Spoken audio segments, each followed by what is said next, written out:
चलिए हमारा क्वेश्चन है, एक द्विघात बहुपद ज्ञात करें जिसके शून्यकों का योग तथा गुणनफल क्रमशः -3 और -2 है। तो मेरे बच्चों यहाँ पर दिया हुआ है कि अल्फा प्लस बीटा बराबर -3 और अल्फा इंटू बीटा बराबर 2 दिया हुआ है। तो एक सूत्र होता है हमारा कि alpha plus beta is equal to -b/a, ऐसा सूत्र होता है हमारा।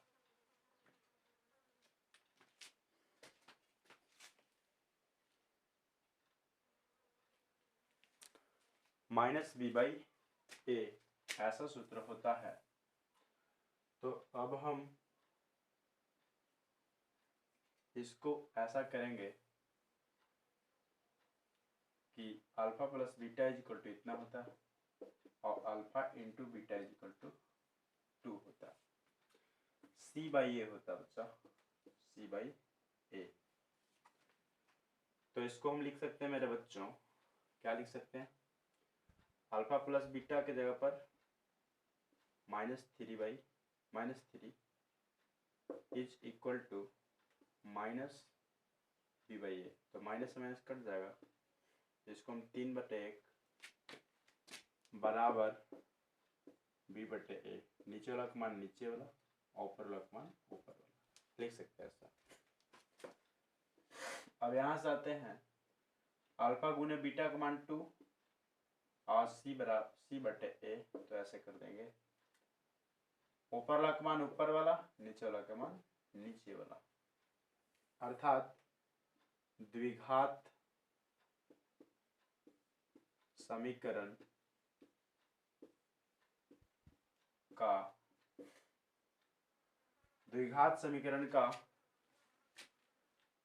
क्या इसको कहिए बता, जो रूप होता है किस प्रकार का होता है, ax² minus alpha plus beta into x plus क्या होता है बच्चा हमारा यहाँ पर, इसको भी बोल सकते हैं प्लस bx और प्लस c बराबर 0 होता है, ऐसा होता है। तो a का मान 1 x² प्लस b कितना हमारा, b का मान है कितना 3 x और प्लस c का मान 2 बराबर 0, यानी एक नहीं लिखा जाता, x² प्लस 3x प्लस 2 बराबर कितना 0। ये हमारा द्विघात समीकरण प्राप्त हो गया, ये हमारा द्विघात समीकरण प्राप्त हुआ। क्या आप सबको समझ आया बात, बोल दीजिए यस और नो, हाँ है ना, हाँ है ना बच्चों, यस, नोट करिए।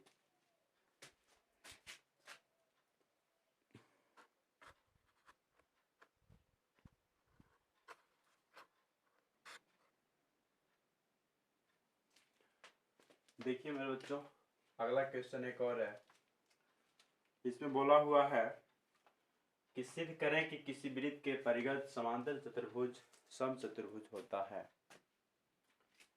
इसको हम बताएंगे कि कैसे एक समांतर चतुर्भुज समचतुर्भुज होता है। एक वृत्त है, इसके परिघ मतलब बाहर, परिघ का मतलब होता है बच्चा बाहर,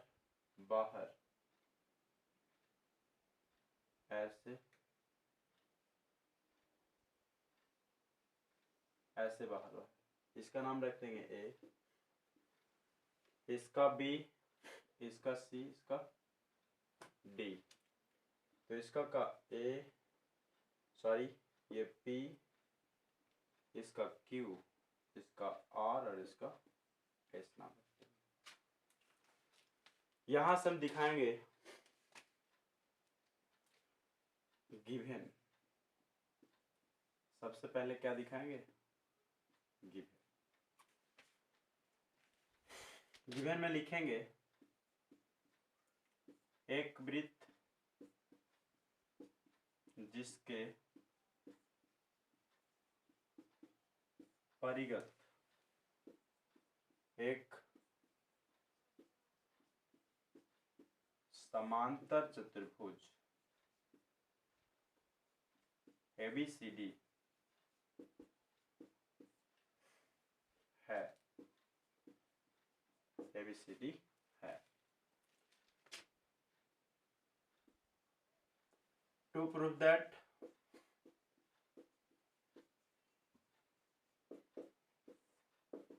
सिद्ध करना है कि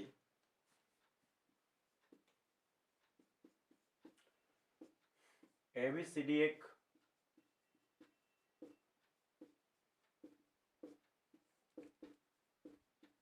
समचतुर्भुज है, अर्थात AB बराबर BC बराबर CD बराबर AD, अर्थात चारों भुजाएं बराबर है। तो अब हमें प्रूफ चाहिए। प्रमाण लिखेंगे क्या? किसी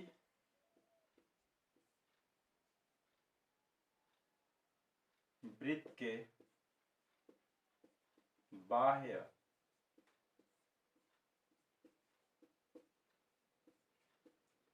बिंदु से खींची गई स्पर्श रेखाओं की लंबाई बराबर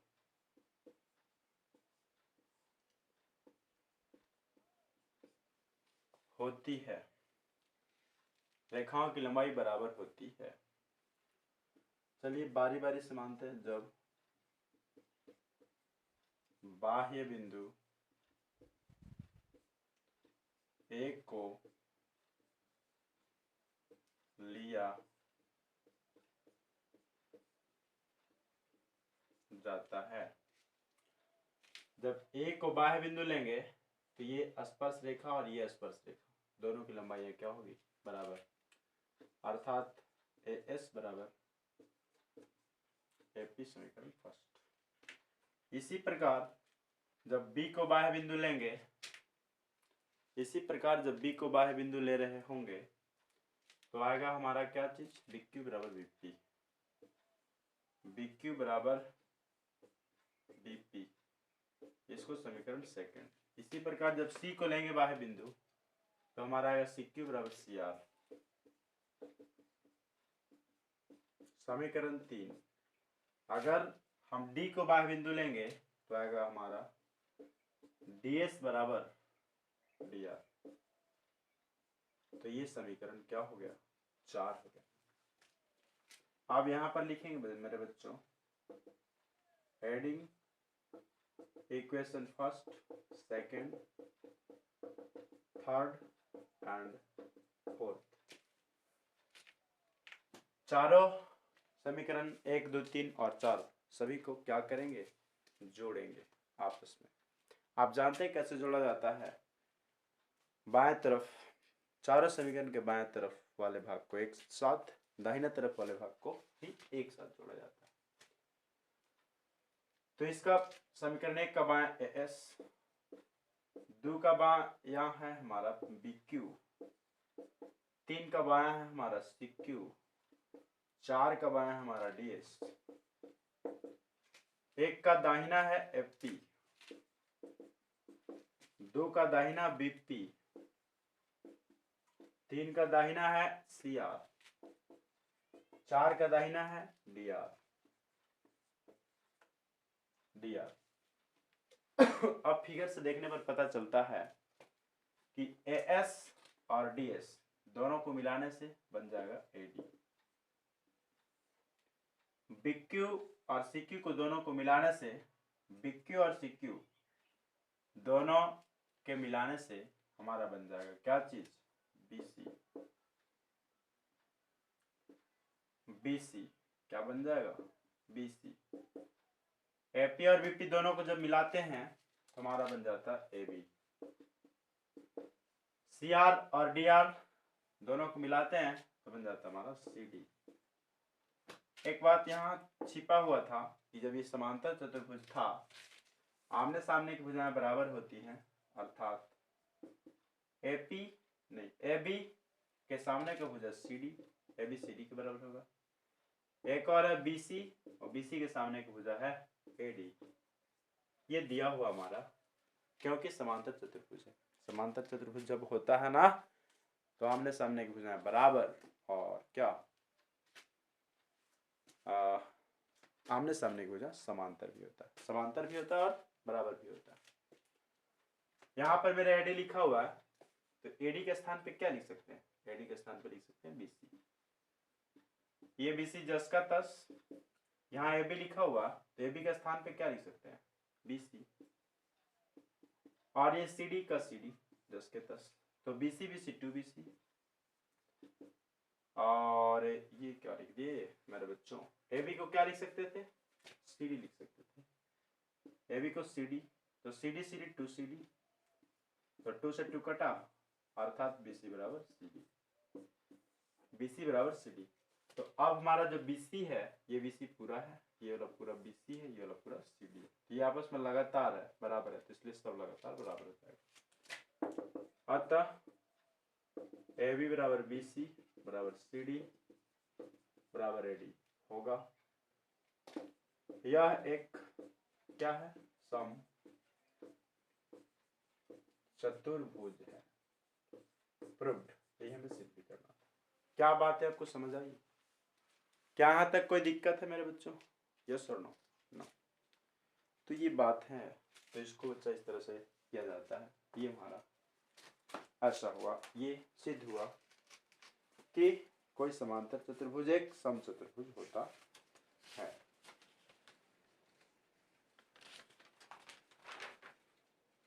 इस प्रकार इन सभी बातों को लिखा जाता है, जाना जाता है। तो ये हमारा हुआ, इतनी सी बातें। चलिए बच्चों करिए।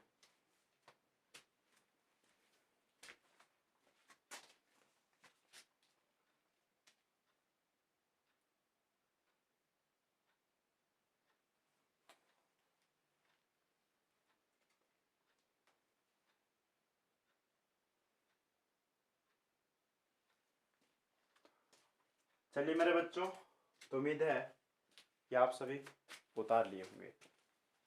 मिटा दें? चलिए मिटाते हैं।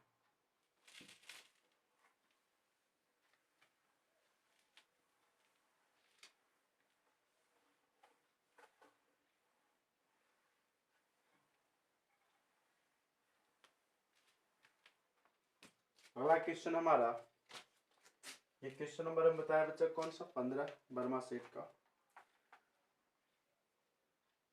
अगला क्वेश्चन बच्चा सिद्ध करें कि 7√5 एक अपरिमेय संख्या।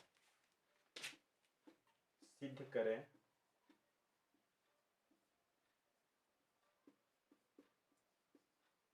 कि 7√5 एक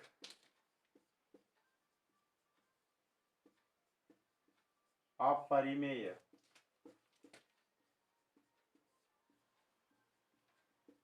संख्या। सिद्ध करें कि 7/5 एक अपरिमेय संख्या है। मेरे बच्चों, तो यहां से चलना पड़ता है, हमें मानना पड़ता है, माना कि 7/5 एक परिमेय संख्या है जिसे P/Q के रूप में लिखा जा सकता है, जहां P एवं Q दो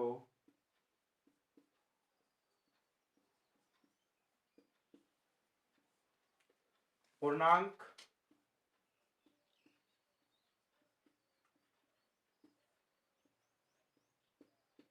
संख्याएं हैं लेकिन Q बराबर नॉट जीरो। चलिए तो थोड़ा इंक डाल लेते हैं, एक सेकंड।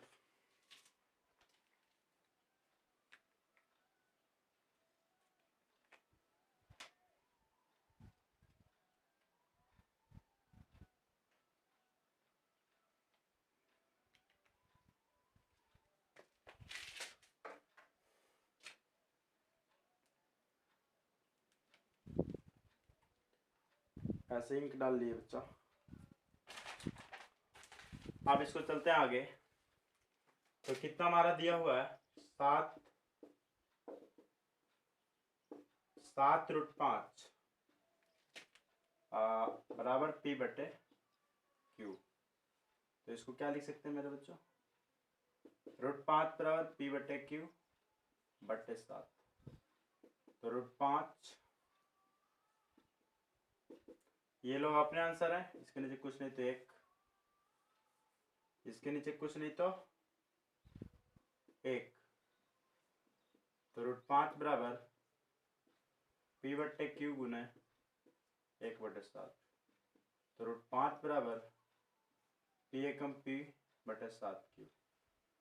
अब मेरे बच्चों यहाँ पर लिखा जाएगा कि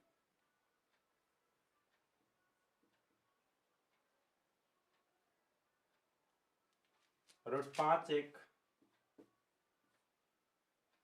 या इसको ऐसे बोल सकते हैं कि P/7Q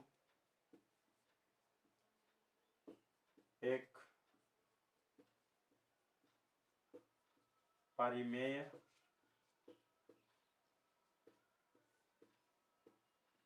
संख्या है, इसलिए √5 भी एक परिमेय संख्या होगा। √5 भी एक परिमेय संख्या होगा। लेकिन इस कथन का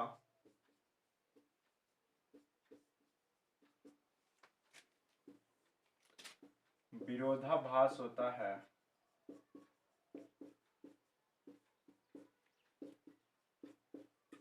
लेकिन इस कथन का विरोधाभास होता है कि √5 एक